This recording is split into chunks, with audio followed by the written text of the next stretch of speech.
बिस्मिल्लाहिर्रहमानिर्रहीम। अस्सलाम वालेकुम स्टूडेंट्स। 9th क्लास आपके बायोलॉजी के चैप्टर नंबर 8 का लेक्चर नंबर 2 है और बेटा आपका टॉपिक चल रहा है कंपोनेंट ऑफ ह्यूमन फूड, इंसानी खुराक के हिस्से। और इंसानी खुराक के जो हिस्से थे उसमें मेन जो कार्बोहाइड्रेट था वो आपने पढ़ लिया, लिपिड्स के बारे में पढ़ लिया। आज हम प्रोटीन्स और मिनरल्स के बारे में देखते हैं। सो प्रोटीन स्टार्ट करते हैं जो कि हमारी खुराक का हिस्सा है। Proteins are composed of amino acids. ठीक है, प्रोटीन किस पर मुश्तमिल होती हैं? अमाइनो एसिड्स पर मुश्तमिल होती हैं। ठीक है, थोड़े थोड़े अमाइनो एसिड्स क्या करते हैं, मिलते जाते हैं और मुख्तलिफ किस्म के प्रोटीन्स बनाते जाते हैं। कुछ प्रोटीन में थोड़े अमाइनो एसिड होते हैं, कुछ में ज़्यादा होते हैं। सो अमाइनो एसिड मिलकर प्रोटीन बनाते हैं। दूसरे लफ्ज़ों में प्रोटीन किस पर मुश्तमिल होती हैं? अमाइनो एसिड्स पर। Proteins are essential component of cytoplasm. अब काम क्या है प्रोटीन का? फंक्शन बताया जा रहा है। ये जो प्रोटीन आपका टॉपिक है, इसके प्रोटीन के काम क्या होते हैं? ठीक, प्रोटीन जो है it is essential component of cytoplasm. Cytoplasm का ज़रूरी हिस्सा होती हैं।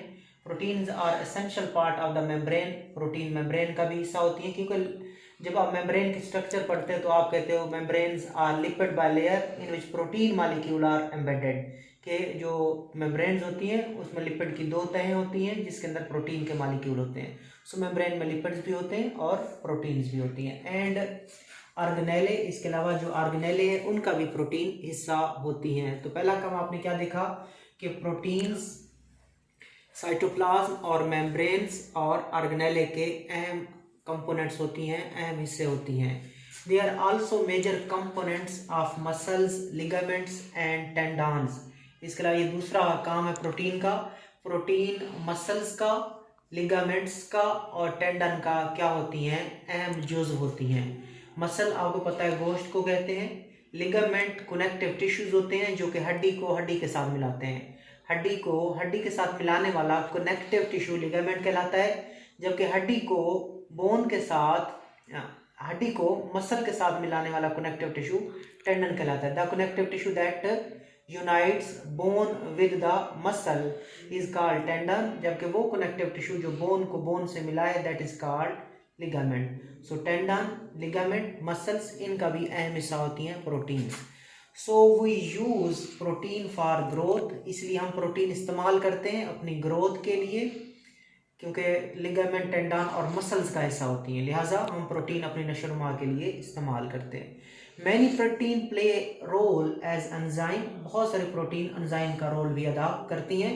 और एंजाइम्स आपने पढ़ा था चैप्टर 6 में। एंजाइम प्रोटीन्स होते हैं जो केमिकल रिएक्शन की रफ्तार को बढ़ा देते हैं और रिएक्शन के दौरान खुद तब्दील या कंज्यूम नहीं होते।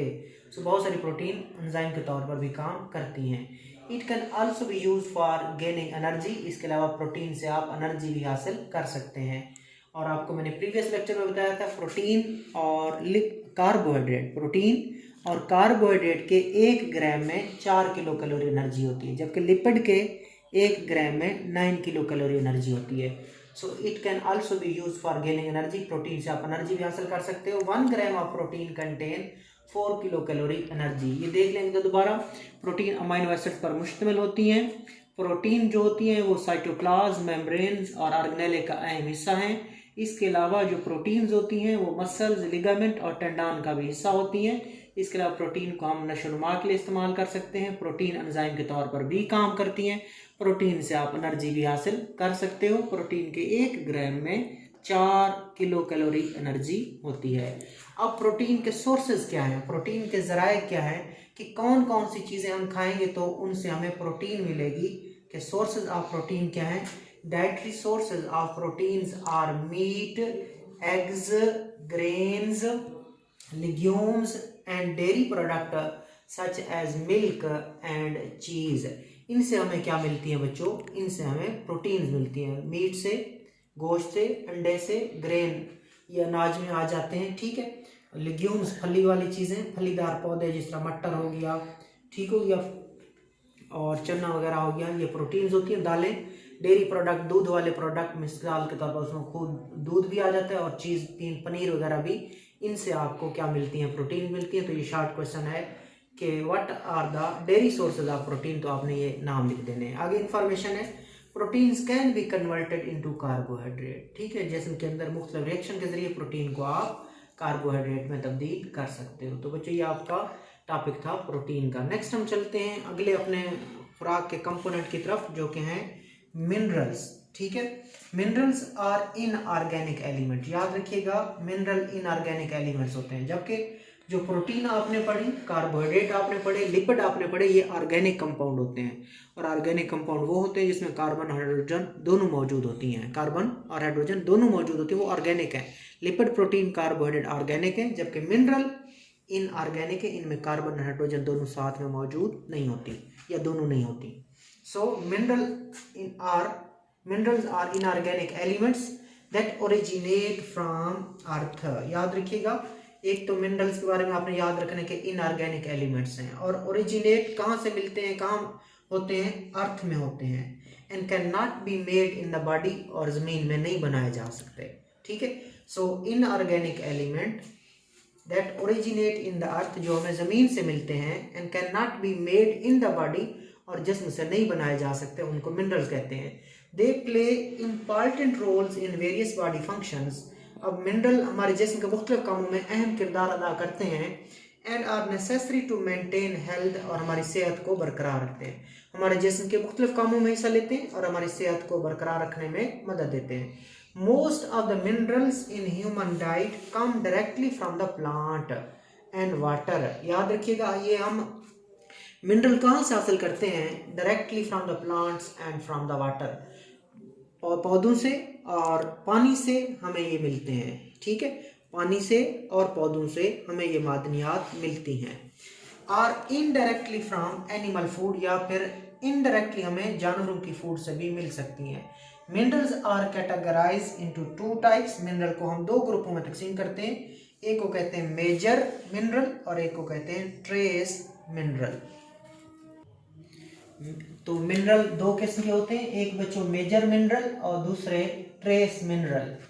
मेजर मिनरल की क्या तारीफ है, they are required in the amount of 100 milligram और मोर पर डे। याद रखना, ऐसे मिनरल जो हमें रोजाना 100 मिलीग्राम या 100 मिलीग्राम से ज्यादा मिकदार में जरूरत होते हैं। ऐसे मिनरल जो रोजाना 100 मिलीग्राम या उससे ज्यादा की मिकदार में हमें चाहिए होते हैं, ऐसे मिनरल्स को मेजर मिनरल्स कहते हैं। The minerals which are required in the amount of 100 milligram or more per day are called major mineral। और जो 100 मिलीग्राम से जो कम मिकदार में हमें रोजाना चाहिए, उनको हम ट्रेस मिनरल कहते हैं। So the trace minerals are required in the amount less than 100 milligram per day.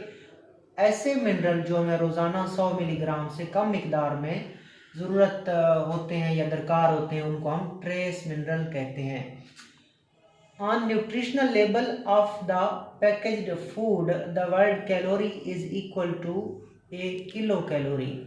Nutritional level of packaged food, कुछ पैकेज्ड फूड होती है, यानी कि पैकेट्स के अंदर जो खुराक बंद होती है, डब्बों के अंदर जो खुराक बंद होती है, उनके ऊपर लेबल होता है कैलोरी के, इतने कैलोरी है इसके अंदर इतने कैलोरी है। उसने कहा उस कैलोरी का मतलब होता है किलो कैलोरी, ठीक है। किलो होता है 1000 कैलोरी के बराबर, किलो 1000 के बराबर होता है, ठीक है। सो याद रखना, जो डब्बों वाली खुराक होती है, जो पैकेट्स में फूड होती है, उसके ऊपर जो कैलोरी लेबल होता है, कैलोरी लिखा होता है, उसका मतलब होता है किलो कैलोरी।